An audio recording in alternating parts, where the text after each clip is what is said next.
2029 मध्ये 100% भाजपमध्ये शिंदे गट सर्वाधिक मोठा अडथळा ठरण्याची शक्यता आहे।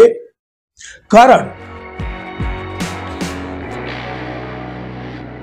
मित्रहो नमस्कार, भारतीय जनता पक्ष, अजित पवारांची राष्ट्रवादी आणि शिंदे गट महायुतीमध्ये बघा, हे तिघेही प्रमुख पक्ष एकत्रित जरी दिसत असले तरी आपापलं राजकारण साध्य करण्यासाठी परस्परापासून हे तिघेही खूप दुरावलेले आहेत। एकत्र जरी दिसत असले तरी त्यांच्यातलं अंतर हे वाढलेलं आहे आणि वाढत चाललेलं आहे। बघा, भाजप आपलं राजकारण कधीही कोणाला कळू देत नाही। अजित पवारांना जवळ करीत एकनाथ शिंदे यांना दूर ढकलण्याचं काम तर सुरूच आहे आणि अत्यंत कौशल्यानं एकनाथ शिंदे यांचा गेम करणं देखील इथं सगळं सुरू आहे। भाजपा आणि अजित पवार यांच्या राष्ट्रवादीमध्ये जे पक्ष प्रवेश सुरू आहेत त्यामुळं शिंदे गट घायाळ झालेला आहे। अहो, वरवर दिसतात ना तसे हे पक्षप्रवेश साधे सरळ अजिबात नाहीत। त्याच्या मागं भाजपाची फार मोठी रणनीती आहे।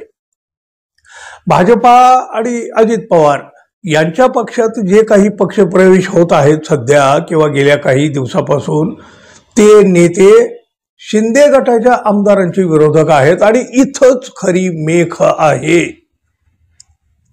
शिंदे गटातील आमदारांच्या विरोधकांना पक्षामध्ये घेऊन त्यांना ताकद दिली जाऊ लागलेली आहे। एकनाथ शिंदे यांची कोंडी करण्याची ही मोठी रणनीती आहे आणि ही रणनीती भाजपाकडून ठरवून केली जात आहे, अगदी राजकीय दूरदृष्टी ठेवून। बघा, धाराशिवच्या भूमपरांड्याचे माजी आमदार आणि राष्ट्रवादी शरदचंद्र पवार पक्षाचे नेते राहुल मोठे यांनी अजितदादांच्या राष्ट्रवादीमध्ये प्रवेश केला। वास्तविक पाहता भूमपरांड्याचे आमदार हे शिंदे गटाचे तानाजी सावंत आहेत, विद्यमान आमदार। तानाजी सावंतांना एक आव्हान म्हणून राहुल मोठे यांचा प्रवेश झाला नाही का हो? म्हणजे त्या पद्धतीचा आता संशय देखील घेतला जाऊ लागला आहे। पण हे काय भूमपरांड्यापुरतं मर्यादित नाहीये, राज्यभर अशाच प्रकारचे पक्षप्रवेश सुरू आहेत। आता बघा, पुरंदरमध्ये शिंदे गटाचे विजय शिवतारे हे विद्यमान आमदार आहेत। तिथं काँग्रेसच्या संजय जगतापांना भाजपानं प्रवेश दिला। कर्जत खालापूरमध्ये शिंदे गटाचे महेंद्र थोरवे हे विद्यमान आमदार आहेत। तिथं राष्ट्रवादीतून निलंबित केलेल्या सुधाकर घारे यांना पक्षात घेऊन त्यांना जिल्हाध्यक्ष सुद्धा केलं। तिकडं महाडमध्ये शिंदे गटाचे भरत गोगावले आमदार आहेत।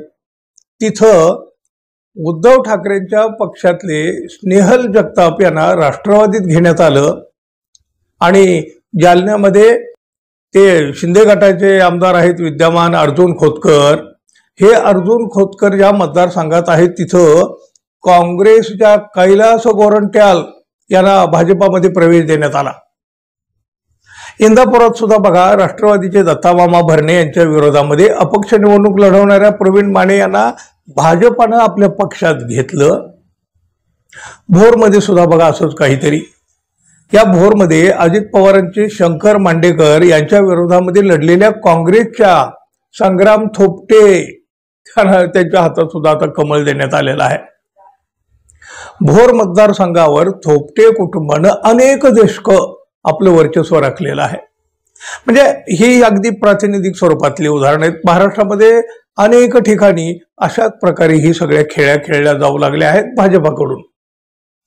जिथं कुठं शिंदे गटाची ताकद आहे किंवा त्यांचा आमदार आहे तिथं मोठा नेता आपल्या पक्षात घेऊन त्याला ताकद दिली जाऊ लागलेली आहे। अहो, कशासाठी हो? हे काय कळत नसेल का कोणाला?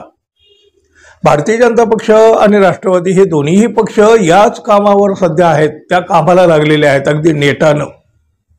हे सगळं करून त्यांना यातून काय साधायचं आहे हा प्रश्न काही कोणाला पडण्यासारखं कारणच नाही, कारण याचा अर्थ सगळं काही उघड आहे।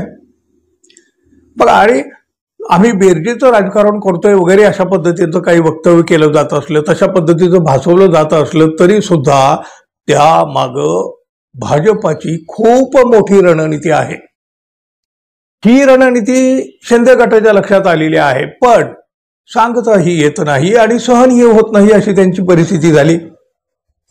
या सगळ्या घडामोडीमुळे मात्र शिंदे गटाची बार्गेनिंग पॉवर मात्र मोठ्या प्रमाणात कमी होऊ लागली काय आता जवळपास झाली आहे असं म्हणायला सुद्धा हरकत नाही.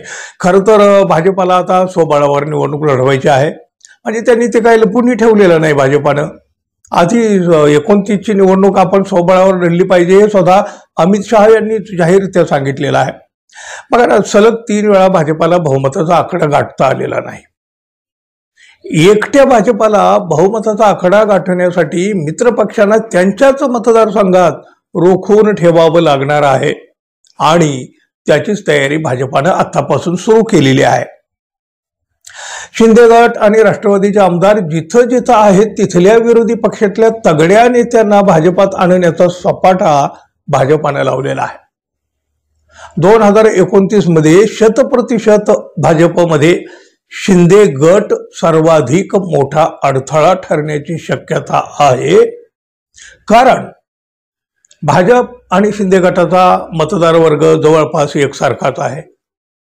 दोन्ही पक्षांची विचारधारा एकसारखीच आहे. त्यामुळं शिंदे गटाला कात्री लावल्याशिवाय भाजप आणखी वाढू शकत नाही असं गणित भाजप नेतृत्वानं मांडले. आणि मग त्यामुळे शिंदे सेनेचे आमदार असलेल्या मतदारसंघामध्ये भाजपानं तगडी फिल्डिंग लावली आहे आणि त्यातच आता ही खरी शिवसेना कोणाची या प्रश्नाचा निकाल आता सर्वोच्च न्यायालय लवकरच देणार आहे. म्हणजे बघा, सगळ्या बाजूनं एकनाथ शिंदे आणि त्यांचा गट आता पुरता घायाळ होऊ लागलेला आहे. बघा, भविष्यात काय होणार आहे या एकनाथ शिंदे आणि त्यांच्या गटाचं कठीण आहे, मोठं प्रश्नचिन्ह आहे. भविष्य बिकट आहे, अंधकारमय आहे. तुम्हालाही असंच वाटतं मित्रांनो? जरूर सांगा. आणि आपण अजून आपल्या चॅनलला सबस्क्राईब केलं नसेल तर कृपया सबस्क्राईब करावं ही अपेक्षा आहे. धन्यवाद. पुन्हा भेटू. तोपर्यंत नमस्कार.